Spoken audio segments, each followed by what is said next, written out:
సరుకులు వాటర్లో సోటు కదా అని వండుకోక లేకుండా బాబు పెట్టిస్తున్నారు. అది సంతోషం.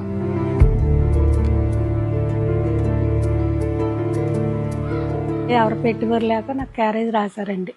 రాశారు 2 సంవత్సరాలు పెట్టాం. బాగున్నాయండి. ఊర్లో బుధవారం గుడ్డు చేప, ఆదివారం కోడి మాంసం.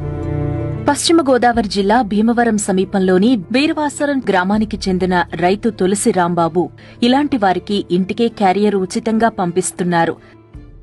వండుకుని ఒప్పుకోలేని వాళ్ళకి తప్ప పేదలు అని కానీ లేకపోతే కులం చూడడం, వయసు చూడడం, ఆస్తి చూడడం, వండుకుని ఒప్పు లేకపోతే చుట్టుపక్కల 18 గ్రామాలకి పంపిస్తున్నాం మనం. స్టిల్ ఈరోజు 160 క్యారేజీల వరకు వెళ్తున్నాయి.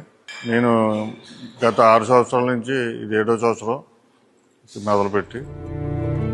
ఒక కూర, సాంబారు, 2 కప్పుల రైస్, పచ్చడి, ఇది మెను. ఆదివారం చికెన్, బుధవారం చేప లేదా రొయ్యల పులుసు లేదంటే గుడ్డు ఉంటుంది. ఉదయం 9:30 కల్లా వంట పూర్తి చేసుకుని ఆటోలో తమ సిబ్బంది మధ్యాహ్నం 12:30 గంటల కల్లా క్యారేజీల పంపిణీ పూర్తి చేస్తారు అని రాంబాబు వివరించారు. మన వారానికి 2 రోజులు నాన్ వెజ్ పెడతాం, 5 రోజులు వెజిటేరియన్ పెడతాం. నాన్ వెజ్లో చేప కానీ, చికెన్ కానీ, ఎగ్ కానీ, మన చెరువుల్లో ఉన్న రొయ్యలు కానీ నాన్ వెజ్ పెడతాం.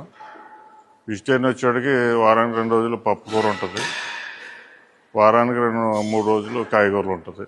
ఉదయం 6 గంటలకు స్టార్ట్ అవుతుంది వంట, సాయంత్రం మధ్యాహ్నం 9:30 స్టార్ట్ అవుతుంది ప్యాకింగ్, మధ్యాహ్నం 12:30కి ఇచ్చి రావడం జరుగుతుంది.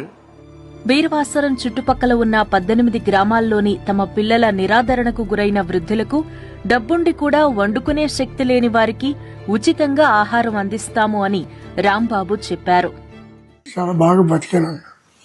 నాకు మా భార్య పోయి 4 సంవత్సరాలు అయిందండి. ఒక రోడ్డు పరారులో ఉన్నాడండి, ఒక రోడ్డు దూరంగా ఉంటున్నాడండి. ఇంటికాడ ఎవరు లేరండి. ఇక అతను కొంత రాంబాబు ఆయన క్యారేజ్ పంపుతున్నాడు. అదే 2 పూటలు చేసుకుని కాల్చాపం చేసుకుని క్యారేజ్ 7 నెలల నుంచి వస్తుంది. చాలా బాగుంటున్నాను, చాలా బాగుంటుంది. మొత్తం పూర్తిగా చేస్తున్నాను, సరిపోతుంది, 2 పూటలు సరిపోతుంది. ప్లాస్టిక్ వాడకుండా స్టీల్ క్యారేజ్లోనే భోజనం పంపిస్తామని రాంబాబు తెలిపారు. మనం ఒక క్యారేజీలు 2 క్యారేజీలు కొంటాం ఒక మనిషికి. ఒక క్యారేజీ ఖాళీ క్యారేజీ తీసుకొని ఫుల్ క్యారేజ్ ఇస్తాం. అంటే ప్లాస్టిక్ రహితంగా, ప్లాస్టిక్ ఏం వాడకుండా పెట్టాలని ఆలోచన. మనం పెట్టి ఫుడ్ వాళ్ళకి ఎక్స్ట్రా మనకి అలా ఎనర్జీ ఇవ్వాలి తప్ప